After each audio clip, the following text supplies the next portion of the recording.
आज मैं पुनः फिर ये वीडियो वैसे स्टूडेंट्स के लिए मैं शूट करने जा रहा हूँ जो स्टूडेंट्स क्लास 10th में अपनी पढ़ाई सीबीएसई बोर्ड से कर रहे हैं। और आपको पता होना चाहिए कि आपके आने वाले इंग्लिश के एग्ज़ाम में कुछ क्वेश्चंस एक्सट्रैक्ट बेस्ड ऑन पूछे जाते हैं जो किसी पोएम से हो सकते हैं या किसी चैप्टर से हो सकते हैं जो खास करके स्टोरी बेस्ड ऑन होंगे। आज अभी जो आपको स्क्रीन पर दिख रहा होगा जो एक प्रकार की पोएम है और उसी पोएम से कुछ लाइंस लिए गए हैं, इसी की चर्चा मैं इस वीडियो में करूंगा। अभी आप यहाँ देख रहे हैं कि यहाँ दिया कि ink tickle down to the bottom of the household. कहने का मतलब ये है कि इंक जो है वो घर के सबसे नीचे जो तलहट्टी है उसमें वो भागी और and little mouse blink strategically mouse hold, और जो छोटा चूहा है वो योजनाबद्ध तरीके से अपने बिल में घुस गया। बट अब jumped custard snorting like an engine, लेकिन परंतु कस्टर्ड एक इंजन के तरीका से फुफकारता हुआ उछला। Clash tail like irons in a dungeon, लोहे की तरह अपनी पूंछ कोठरी में उसने मारी और with clatter and a clank and a jangling squirm, और एक तेज खनखनाहट के साथ वह क्या किया कि he went at the parrot like a robin at a worm, और वह एक तेज खनखनाहट के साथ वह डाकू पर इस तरह से लपका, इस तरह से झपट्टा मारने की कोशिश किया जैसे कि एक रोविन पक्षी एक कीड़े पर झपट्टा मारती है। कहने का मतलब क्या है, ये जो लाइंस आप देख रहे हैं ये आपकी फर्स्ट राइट की बुक है, उसी की the tale of Custard the dragon एक कविता है जो कि वो फ्रेडरिक ऑग्डेन नैश के द्वारा लिखित है, जो कि एक अमेरिकन पोएट थे। और इनका जन्म की मैं अगर बात करूं तो इनका जन्म 19 अगस्त 1902 को यूएस में हुआ और इनका डेथ 19 मई 1971 को कहाँ हुआ, यूएस में इनका डेथ हो गया।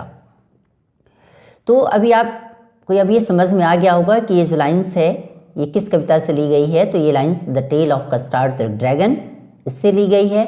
और इस कविता के जो अगर पोएट की बात करूं तो इनके कविता के जो पोएट हैं वो आपके बुक में क्या दिया गया है, ऑग्डेन नैश। और पूरा अगर इनका नाम की मैं अगर बात करूँ तो इनका पूरा नाम है फ्रेडरिक ऑग्डेन नैश, जो कि एक अमेरिकन पोएट थे। अब जरा से मैं बात करूं कि इसके दिए गए क्वेश्चन की, कहता है क्या कि which option list the quotes that support the ideas in the extract. कहता है कि इस एक्सट्रैक्ट में कौन से ऐसे ऑप्शन हैं जो कि इसके आइडियाज़ को सपोर्ट करते हैं, कि जो कोट्स हैं उसकी वो सपोर्ट करते हैं, कौन है वो। और fear makes strangers of people who would be friends. If you are brave enough to start, you are strong enough to finish. Courage doesn't mean you do not get afraid. Courage means you do not let fear stop you. You get in life what you have the courage to ask for. Fear has a large shadow but he himself is strong. सही अगर answer के तौर पे देखा जाए तो इसमें कौन से ऑप्शन जो दिए गए जो कोट्स हैं उसको सपोर्ट करते हैं, इसके आइडियाज़ को, जो इस दिए गए जो एक्सट्रैक्ट हैं इसमें आखिर इसमें क्या कहना चाहते हैं जो सही रूप से इसको माना जाए। तो इसका आंसर अगर देखा जाए तो इसका ऑप्शन हो जाएगा 2 और 3। If you are brave enough to start, you are strong enough to finish. अगर आप बहादुर हैं तो आप काम करना ही आपके लिए पर्याप्त है और उसको आप शुरू कर दें। You are strong enough to finish, अगर आप मजबूत हैं तो आपके लिए काम करना ही खास करके फिनिश करना ही बहुत ही अच्छा है, स्ट्रॉन्ग इनफ है। तो पहला ऑप्शन तो 2 हो जाएगा। और तीसरा, courage doesn't mean you do not get afraid. Courage का मतलब ये नहीं होता कि आपको डर नहीं लगता। Courage means you do not let fear stop you. Courage का मतलब तो ये होता है जो कि आपको डर कर रुकने नहीं देता। क्लियर, यही इसका आंसर हो जाएगा ऑप्शन नंबर सी 2 एंड 3। इसका मतलब यही है, कहने का मतलब ये है कि कस्टार्ड के पास रैली में जो क्वालिटी थी उसने उसे अंतिम तक उसने शो करने की कोशिश किया, और बाकी जितने सारे जो इसके साथ रहने वाले, भले ही वो बलिंदा हो या भले ही वो इंक हो या भले ही वो ब्लिंक हो या भले ही मस्टार्ड हो, कोई भी हो, जो जिसकी जैसी क्वालिटी थी वो उसी प्रकार से एक्शन भी इस पोएम में किया, जो कि एक प्रकार की बैलाड है।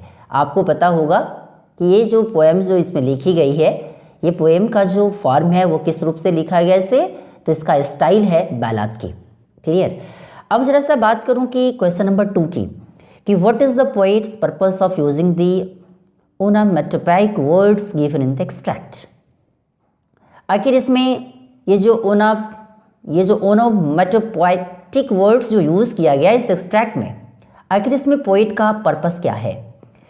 It is to emphasise on the might and boldness of Custard, या it is to introduce the character of Custard to the readers, या it is to impress upon the readers that Custard was ready, और option number D, या it is to make Custard bold enough to face the situation. आखिर इसमें क्या कहना चाहते हैं वो पोएट। तो आखिर ये इसमें ये बताना चाहते हैं कि it is to emphasise on the might and boldness of Custard. आखिर ये कस्टर्ड की जो शक्ति है, इसकी जो बोल्डनेस है, उसी पर वो क्या करते हैं, तो एम्फसाइज करते हैं, उसके ऊपर जोर डालने की कोशिश करने वाले होते हैं पोएट, और इसी रूप से इस प्रकार का वर्ड्स इसमें इन्होंने यूज किया है। सही ऑप्शन के तौर पे क्या हो जाएगा, ऑप्शन नंबर ए। आखिर इसमें कस्टर्ड की शक्ति की, आखिर इसके बोल्डनेस की बात करी गई है, क्योंकि वो एक बार बार जो से और जिसके साथ रहने वाले जो भी थे उसे बार बार क्या कह के पुकारते थे, कोवर्ड कह के पुकारते थे। और आपको पता होगा कि इस रूप से कुछ लोग उसमें जो थे, जो कैरेक्टर के रूप में थे, इसमें तो उसे कस्टर्ड को परसिवल भी नाम दिया गया है। नहीं, अगर आप पढ़े होंगे तो पता होगा, दे र्यूडली कॉल्ड हिम परसिवल। वे लोग भी र्यूडली रूप से उसे क्या कहा करते थे, परसिवल। क्लियर। अब क्वेश्चन नंबर 3 कहता है कि pick an option that best fits the uses of the word tickled as used in the extract। अब इसमें जो कहा जाता है कि इसमें सही ऑप्शन को आप पिक करें, जो कि सबसे अच्छा टिकल के बारे में आपको बताता है इसमें दिए गए एक्सट्रैक्ट में। तो the water tickle down the tap and fill the trough, या students tickled into the classroom as the teacher entered, the tears trickled down her cheeks as she heard the sad news, his enthusiasm for the task slowly trickled away। तो आपको पता होना चाहिए कि सही answer के तौर पे अगर देखा जाए तो इसका आंसर हो जाएगा option number B, students tickled into the classroom as the teacher entered। Clear. अब सही आंसर के तौर पे आप इसी को माने। अब जरा सा बात करूं कि क्वेश्चन नंबर 4 की। क्वेश्चन नंबर जो 4 है, थोड़ा सा पेज को मैं आगे खिसकाता हूं। कहता है क्या कि 4 नंबर जो पेज पे जो आप देख रहे हैं क्वेश्चन पेज पे, select the option that fits with the reaction of the characters in the context of the extract. कहता है क्या कि सही रूप से जो कैरेक्टर का जो रिएक्शन है दिए गए एक्सट्रैक्ट के कॉन्टेक्स्ट में, उसमें आप क्या देखते हैं उसी को चुनना है। अगर इंक टेरिफाइड है, टेरिफाई का मतलब होता है भयभीत कर देना, मतलब क्या कि भयभीत हो जाना।